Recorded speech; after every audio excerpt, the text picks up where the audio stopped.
don't we tell people Let's what phone they are going to buy next? Yeah, the people that let's aren't judge something else now. Let's judge the Galaxy Note 7, which Samsung revealed today in New York City. This is one of the prettiest one of the prettiest phones I've ever seen, especially you may have seen across the different Android sites the blue coral color. It's so beautiful in person. Yeah. And it looks nice. That's not a hyperbole. It looks nice because I didn't really like many of the color options prior. They felt a little too bold, but there's a little too flashy. Dark black one too. I mean, black is dark, but I mean, it's black on black. It's really sleek. It's futuristic. It looks great.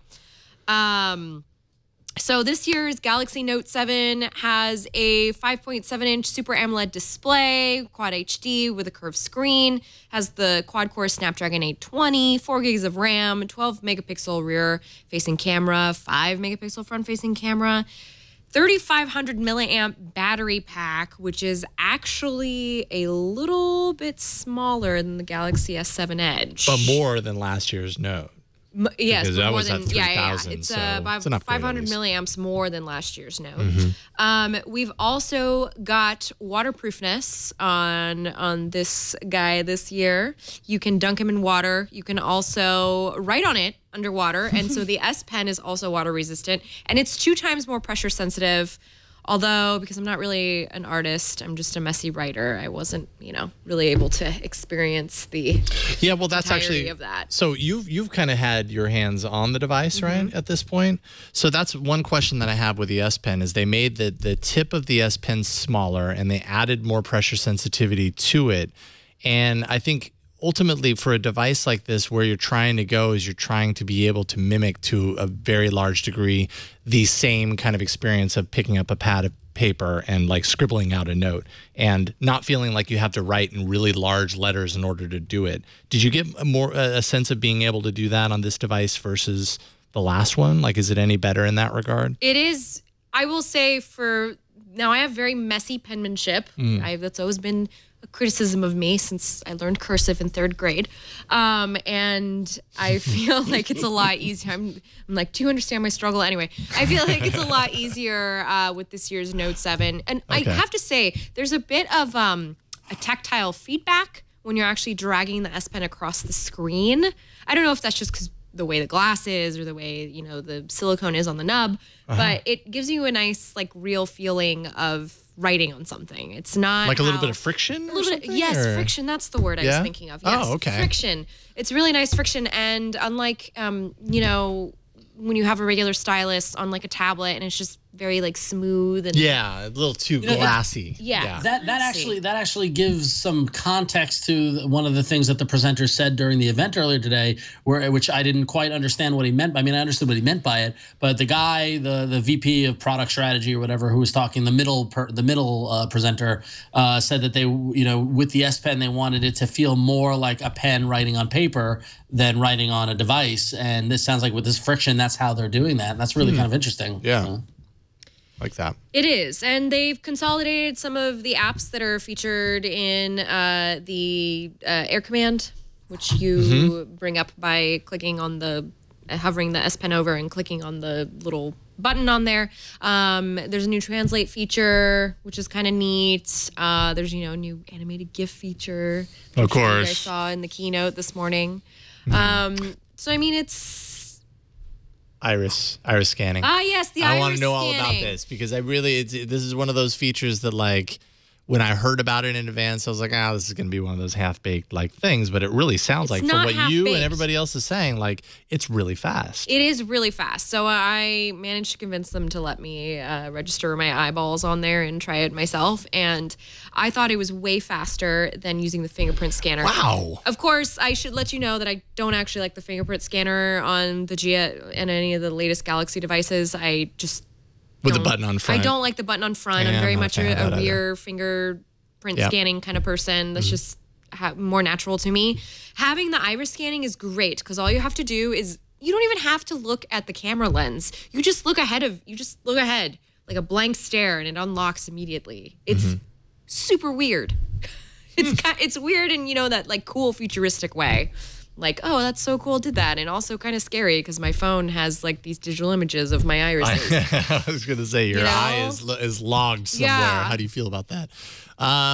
Daniel, you were up at 1 a.m. this morning because you live in the future, and you're still up, and it's, what, 10 a.m. your time? So thank you. You're a rock star for doing this show after that craziness. What did you think of what you saw? I really like it. It's got that real nice. Samsung's really come over in the last few years with their own design language, and it's really got that sort of stamp of Samsungness to it. I'm really excited to see what the iris scanner is like. If Flo's saying it's that fast, I really can't wait to have a go at it.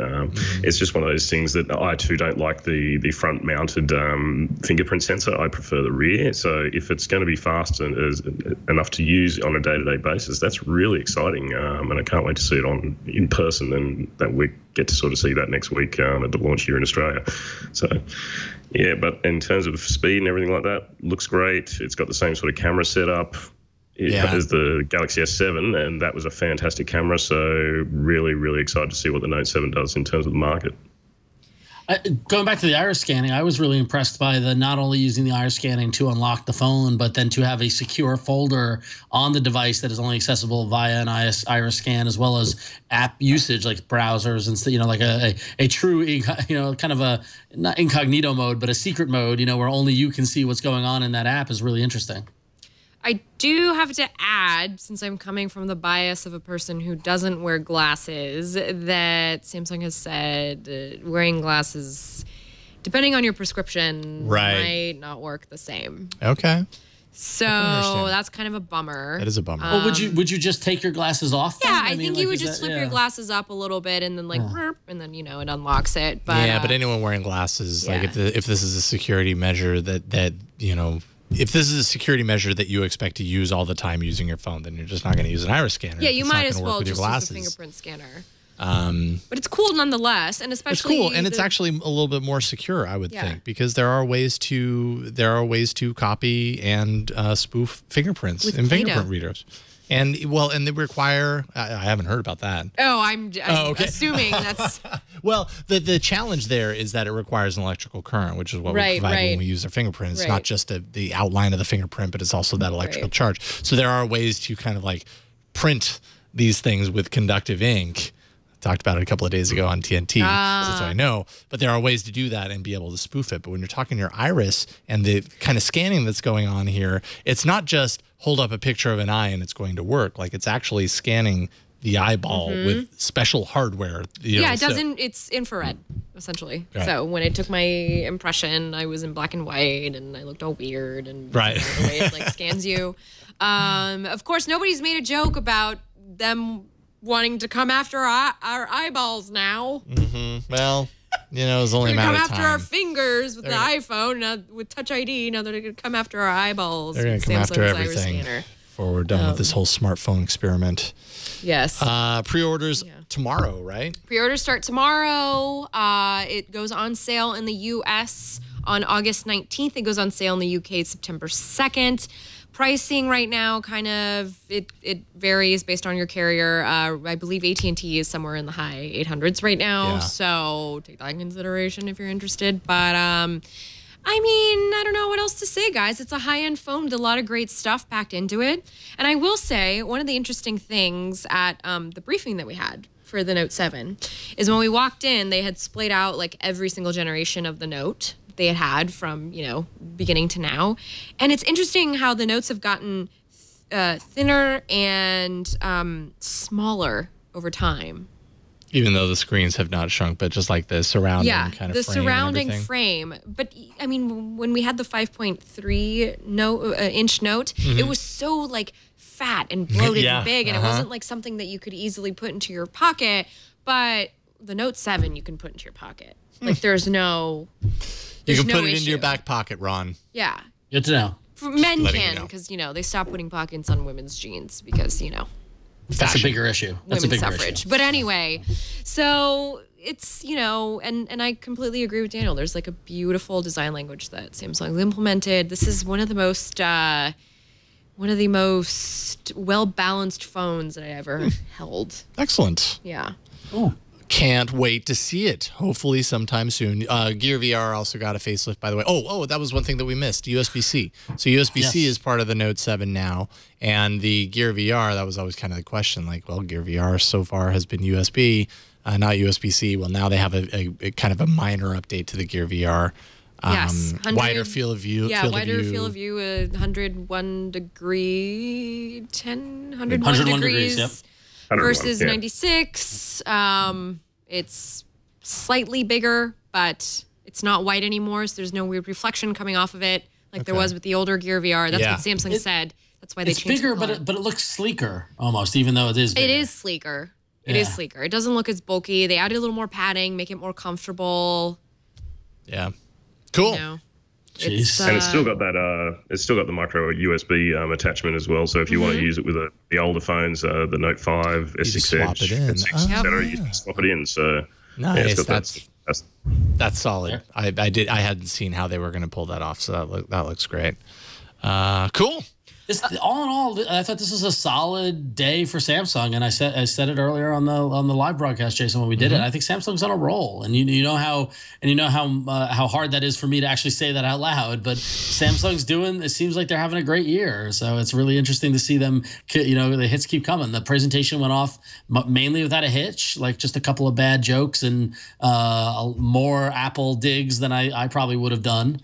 But yeah, how many times does Apple dig on Google and Android for being unsafe and riddled with terrible things? Right, but you rise above, Flo. You I know, you're right. Set the example. You're right. Yeah, Samsung is on a roll, and you know what did it? What at least in my opinion, is they started listening to what people actually really wanted. I was just gonna say that. Some of the things that they pushed away, they brought back. They still don't have removable battery necessarily, but you know they're making the batteries bigger. With fast charging? I don't know. Fast charging actually does alleviate a lot of that. In my own personal preference, I'm happy to have fast charging if there's no removable battery. I think that's a pretty good alternative. But yeah, they're listening to their customers and creating strong devices all around. What's up? And it is waterproof, so that's sort of something that you can take away from not having the swappable battery. So I'm okay with it. Yeah. For sure. Excellent.